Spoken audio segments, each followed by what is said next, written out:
Hello friends, Paul here at the ranch.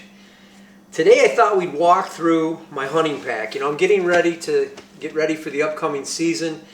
I talked before in the past about how much I love this Mystery Ranch Treehouse. I've had it now for about 6 years, and it's not a huge pack, but it gives me enough room to really, even in the deepest part of winter when I have real heavy clothing on, this pack really serves me well. And I've loaded this thing with well over 60 pounds, and it's no problem in terms of the way to carry load. It's a phenomenal pack. So if you are considering a pack, the materials that Mystery Ranch uses, again, I'm not sponsored by anybody. This is stuff that I've purchased, but the stuff they make is just fantastic. So let me just walk through exactly what I have in my pack, and maybe it might give you some ideas of what you'd want to put in your pack for the upcoming season. So it starts for me, I got these little 2 side pockets on the side, and one thing I really like is having from Hawk a little handle that I can put in to any tree and create a place to hang my pack, hang my bow. Oftentimes if I'm hunting in a place that's not familiar and people didn't put in, hanging areas or kind of arms to hang things from, this particular product can serve me well, and it comes down to a little compact area to put it in my pack, and I have a place to put, whether it's hang my pack from it or hang my bow, what have you. The other thing I like is this is a saw, just a little small saw that fits in my pocket of my pack, and it can take limbs down. Oftentimes I'm in a tree and I don't have good sight lines. This particular product allows me to be able to make just little trimming areas that I may want to do to make sure that where I hunt is in a nice area and that my shooting lanes are clear. Other things that I put in my pack, I put in field dressing gloves. These are, I buy these in bulk. These come in 6 packs. These are really nice because they cover you all the way up to about your elbow. And I also have a pair of leather gloves and a few extra band-aids in here just in case you have some first aid needs.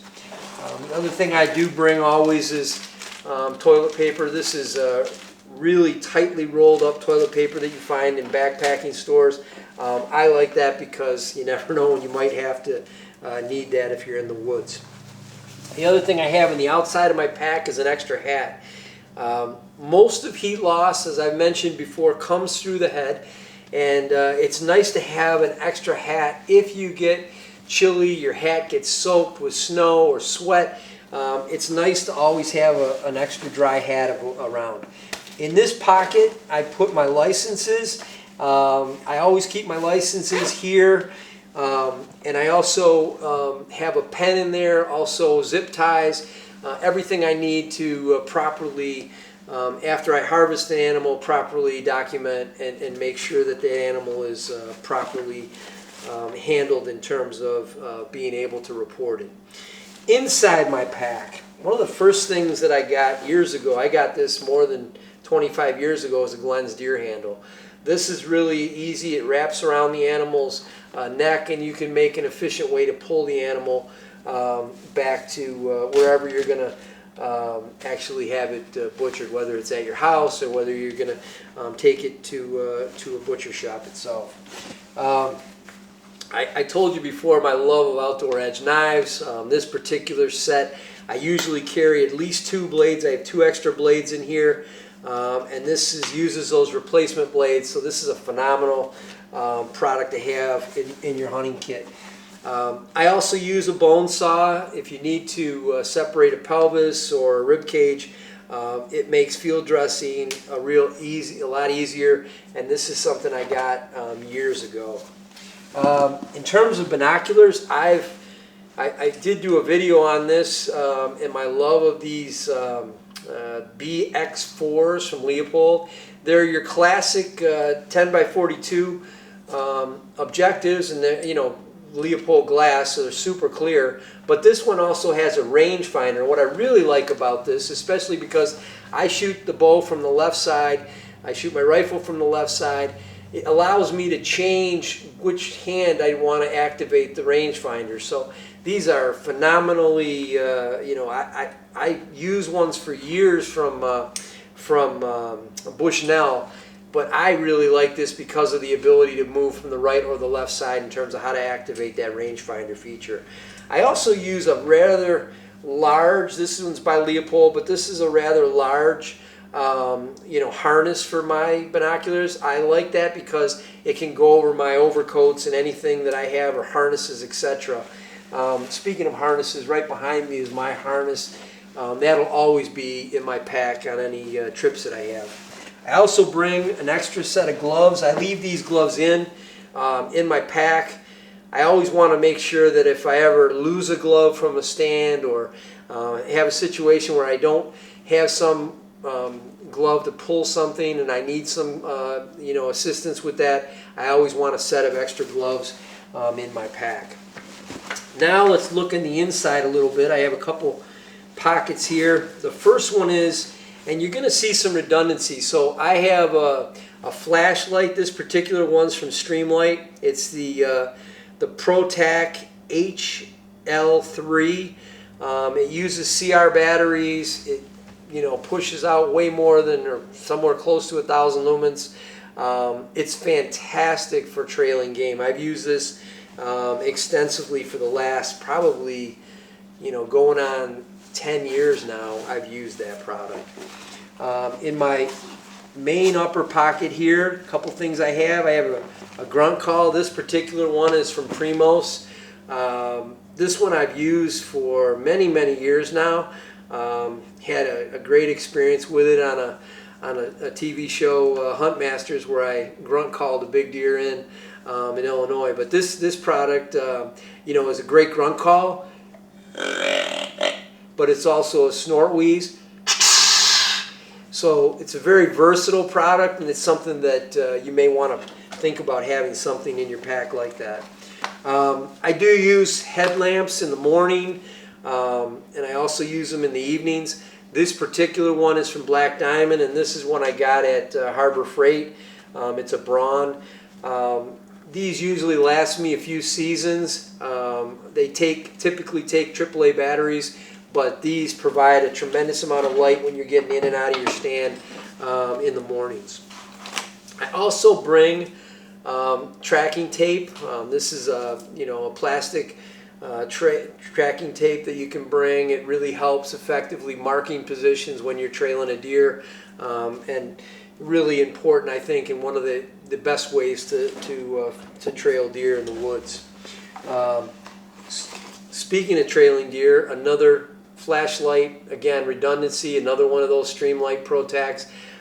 Again, I think it's important to have as much illumination. You don't want to get into sometimes tracking can take hours, and you don't want to have a situation where your flashlight went down, you don't have another one with you. I always have two that are fired up in the beginning of the season with fresh batteries. We got on calls earlier with the grunt call. I also put a little doe can and doe bleat, which also can be a really, especially in pre-rut, and also can be right towards the end of the post-rut period, it can be really helpful. Especially in gun season, but I always have a set of earplugs. These are just small, compact earplugs, but it really helps, especially if I'm shooting from a blind or an enclosed area. Want to always protect your hearing and be safe about it. I'm a big believer in Evercalm for a cover scent. I don't use it necessarily as an attractant, but when I'm up in a tree or I'm in a blind, I like to think about how do I mask the scent that we have as humans. Deer have an incredible ability to smell, an incredibly way beyond human ability to smell, and it's one of those things that can really help mask the human scent. I also have just a simple thing like a spoon. When I pack and I have a thermos and I have potentially soup or other things like that, it's nice to always have a utensil. This is my old backpacking spoon that I kept for years, and this is a great thing to have along with when I'm out in the woods. The last thing that I wanted to share with you is this, and you know, oftentimes I'll trail a deer. It's late at night. It's 11:30, 12 o'clock in the evening, maybe later. It's pitch dark. I've marked my way in. I know where I'm at, but you'd be surprised. So what I like to do is mark that position on my GPS, but I also do, I mark it with this light.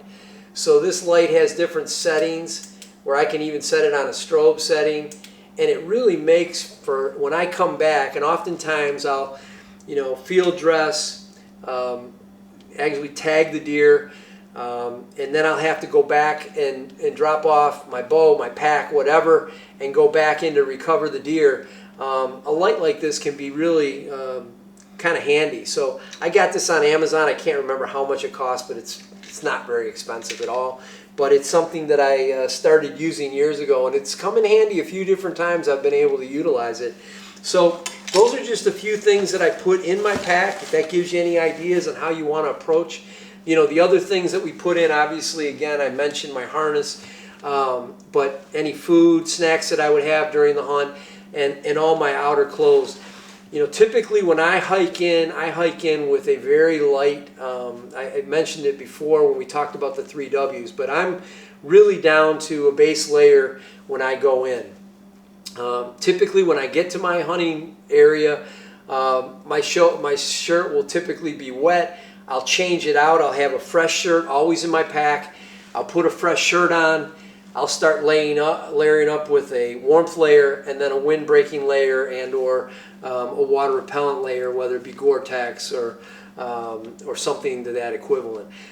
So that's kind of how I go about getting and staging my pack and getting ready for the season. If that gives you any ideas for the upcoming season, have at it, enjoy. And I hope everybody out there has a great upcoming hunting season. As always, be safe. God bless you, and thanks for watching. We really appreciate it. We have over 23,000 subscribers to the channel, and we really appreciate the support. If you like what we're doing, please hit share and subscribe. With that, have a great afternoon.